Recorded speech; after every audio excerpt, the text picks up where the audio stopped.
The live TV, सच सबसे आगे।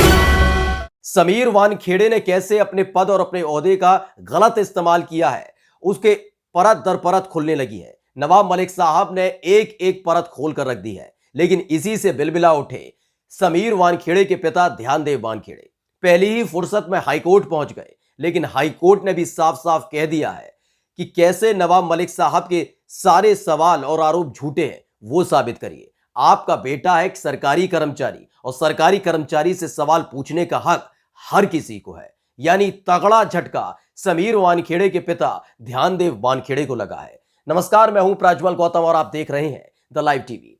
दरअसल समीर वानखेड़े जो एनसीबी के अधिकारी हैं, किस तरह से एनसीबी के अधिकारी होने के नाते वो एक नेटवर्क चला रहे थे, कैसे वो उगाही का धंधा करते थे।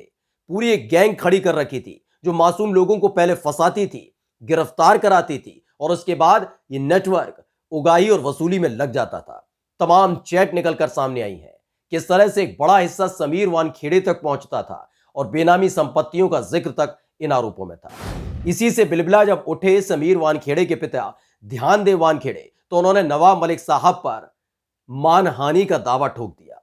हाईकोर्ट पहुंचे, तकरीबन 1.25 करोड़ का यह मानहानि का दावा था कि झूठे आरोप लगाए जा रहे हैं। ये तमाम आरोपों का जिक्र अपनी मानहानि के दावे में किया था कि उनका बेटा सच्चा, साफ सुथरा है, देशभक्त है, तमाम तरह की बातें लिखी थी।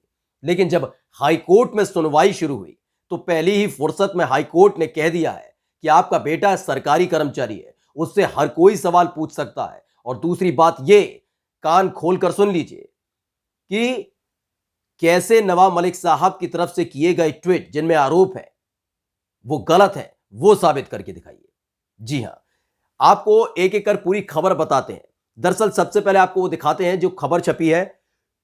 बताइए कैसे नवाब मलिक के ट्वीट्स गलत है, ये साबित करके दिखाइए। बॉम्बे हाईकोर्ट ने समीर वानखेड़े के पिता से कहा है, जो मानहानि का दावा करने पहुंचे थे, इसका जिक्र किया है और इसी को ट्वीट किया खुद नवाब मलिक साहब ने। यानी करारा तमाचा लगा है उस नेटवर्क को जो लगातार महाराष्ट्र में रहकर मासूम लोगों को फंसा रहा था।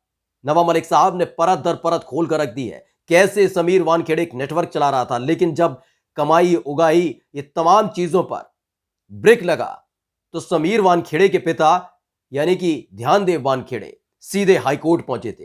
हाईकोर्ट पहुंचने से पहले उन्होंने उद्धव ठाकरे को भी चिट्ठी लिखी थी। महाराष्ट्र के मुख्यमंत्री उद्धव ठाकरे से विनती की थी कि कम से कम अपने मंत्री जी को रोकिए। इसके बाद राज्यपाल से भी मुलाकात की थी। ये तमाम चीजें हुई थी कि कैसे भी करके नवाब मलिक साहब को रोकिए, वो आरोप ना लगाए, परत तर परत ना खोले, ना उजागर करें उनके लाडले की करामात को, उसकी कारगुजारी को। लेकिन नवाब मलिक साहब ने जिस तरीके से पूरा का पूरा ये नेटवर्क एक्सपोज कर दिया है, समीर वानखेड़े को एक्सपोज कर दिया है, जो उगाही कराता है, जो नेटवर्क चलाता है, जो वसूली करता है, छोटे छोटे मामलों में करोड़ों छाप लेता है, बड़े मामलों में जाने देता है, कैसे बड़े बड़े ड्रग्स माफियाओं के साथ उसके संपर्क है, ये तमाम नेटवर्क अब खुलने लगा है। इसके बाद समीर वानखेड़े के पिता ध्यानदेव वानखेड़े सीधे हाईकोर्ट पहुंचे। हाईकोर्ट में जाकर उन्होंने इस बात की अर्जी लगाई थी कि कैसे भी करके इस पूरे मामले को रोका जाए और मानहानि के तौर पर 1.25 करोड़ रुपया मांगा था समीर वानखेड़े के पिता ज्ञानदेव वानखेड़े ने नवाब मलिक साहब से। लेकिन हाईकोर्ट में जब सुनवाई शुरू हुई तो हाईकोर्ट ने क्या कहा, अमर उजाला ने जो खबर छापी है वो उस आधार पर बता रहे हैं। हाईकोर्ट ने कहा है कि समीर वानखेड़े सरकारी अफसर हैं, कोई भी कर सकता है उनके काम की समीक्षा, ये कहा गया है। दरअसल आपको बताएं कि समीर वानखेड़े के पिता ध्यानदेव वानखेड़े ने नवाब मलिक साहब से 1.25 करोड़ रुपए की मांगी, धनराशि मांगी है मुआवजे के तौर पर। वानखेड़े परिवार के खिलाफ भविष्य में कोई फर्जी या गलत टिप्पणी करने से रोकने की मांग भी कोर्ट से की थी कि आदेश जारी करे कोर्ट। उद्धव सरकार के मंत्री नवाब मलिक साहब ने कई बार प्रेस कॉन्फ्रेंस कर समीर वानखेड़े पर कई गंभीर और संगीन आरोप लगाए, जो जांच में सही साबित भी होते जा रहे हैं। इनमें से एक सरकारी नौकरी पाने के लिए फर्जी जन्म प्रमाण पत्र बनवाने का आरोप भी शामिल है। यही सुनवाई चल रही थी। तमाम तरह के तर्क ज्ञानदेव वानखेड़े के वकील रख रहे थे। ध्यान से हाईकोर्ट के जो जज है इस पूरी बहस को सुन रहे थे। और आखिर में क्या हुआ, आखिर में क्या कहा गया, सुनवाई के दौरान ध्यान दें, वानखेड़े के अधिवक्ता अरशद शेख ने सवाल किया कि समीर को ऐसे शख्स को स्पष्टीकरण क्यों देना चाहिए जो एक विधायक है, जो कोई अदालत नहीं है। इस पर जस्टिस माधव जामदार जो जज हैं, उन्होंने कहा कि आप सरकारी अधिकारी हैं, आपको सिर्फ इतना साबित करना है कि ट्वीट जो मलिक साहब की तरफ से किए गए ट्वीट हैं पहली नजर में गलत है, साबित कर दीजिए। और आपका साथ ही कहा है कि आपका बेटा एक व्यक्ति नहीं है, बल्कि वो एक सरकारी अधिकारी है और जनता का कोई भी सदस्य उनकी समीक्षा कर सकता है।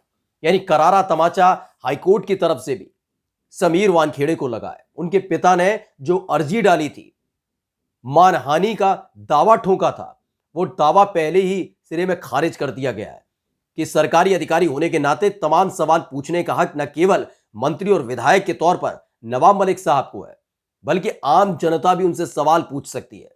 बताना होगा कि नेटवर्क कैसे काम कर रहा था, बताना होगा जब आर्यन खान को गिरफ्तार करके जब अपने चैम्बर में ले गए थे तो वहां ये किरण गोसावी क्या कर रहा था, प्राइवेट आर्मी कैसे खड़ी कर ली थी, बेनामी संपत्ति कैसे इकट्ठी कर ली थी, निकाहनामा जो आज तक सबसे गुप्त था समीर वानखेड़े का, नवाब मलिक साहब ने न केवल वो निकाहनामा सबके सामने रखा, बल्कि यह भी पोल खोल कर रख दी थी कि किस तरह से धोखा देकर समीर वानखेड़े मुसलमान से हिंदू बनते हैं और आरक्षण पाने के लिए दलित बनकर नौकरी पा लेते हैं। फर्जी जन्म प्रमाण पत्र बनवाया, फर्जी सर्टिफिकेट लगाए, यानी घिग्गी बंद चुकी है पूरी तरीके से समीर वानखेड़े की। पूरी पोल खोल रही है, कारगुजारी खोल रही है। चैट तो अभी सामने आ ही गई है किरण गोसावी की और प्रभाकर सैल की, जिसमें साफ तौर पर इसका जिक्र है कि कैसे लोगों को फंसाया जा रहा था, कैसे चिन्हित किया जाता था, कैसे पूरी फील्डिंग की जाती थी। ये तमाम चीजें निकलकर सामने आई और उसी किरण गोसावी को वो साथ लिए अपनी गोदी में लिए घूमते थे समीर वानखेड़े, जिससे उगाही का ये नेटवर्क दिनों दिन तरक्की करता रहे। और इसी के दम पर समीर वानखेड़े ने बेनामी संपत्ति खड़ी कर ली। इसका आरोप भी नवाब मलिक साहब ने लगाया था, जिसकी जांच चल रही है। कई फ्लैट्स, कई दुकान, करोड़ों की प्रॉपर्टी, ये तमाम चीजें निकलकर सामने आई। फिलहाल हाईकोर्ट की तरफ से जो आदेश जारी किया गया या जो टिप्पणी की गई है, वो ये बताने के लिए काफी है कि नवाब मलिक साहब के जो तमाम आरोप है अब उनको गलत साबित करना होगा। मानहानि के 1.25 करोड़ रुपए समीर वानखेड़े और उनके पिता तो भूल ही जाए, पहले यह साबित करना होगा कि वाकई नवाब मलिक साहब झूठ बोल रहे हैं क्या, और अगर वाकई वो झूठ बोल रहे होते तो साबित कर दिया गया होता। हाईकोर्ट जाने की जरूरत नहीं पड़ती, महाराष्ट्र के मुख्यमंत्री उद्धव ठाकरे को चिट्ठी लिखने की जरूरत नहीं पड़ती, राज्यपाल से गुहार लगाने की जरूरत नहीं पड़ती कि नवाब मलिक साहब को रोकिए कि वो आरोप ना लगाए। यानी आरोपों में दम है। जांच में एक एक परत खुल रही है कि समीर वानखेड़े ने कैसे पद और ओहदे का गलत इस्तेमाल किया है, कैसे मासूमों को फंसाया है, कैसे अपने नेटवर्क के जरिए उगाही की है, वसूली की है और उसी से करोड़ों की संपत्ति खड़ी की है। फिलहाल अभी जांच चल रही है, लेकिन हाईकोर्ट की इस टिप्पणी ने एक करारा फटकार और करारा तमाचा लगाया है। नमस्कार। द लाइव टीवी, सच सबसे आगे।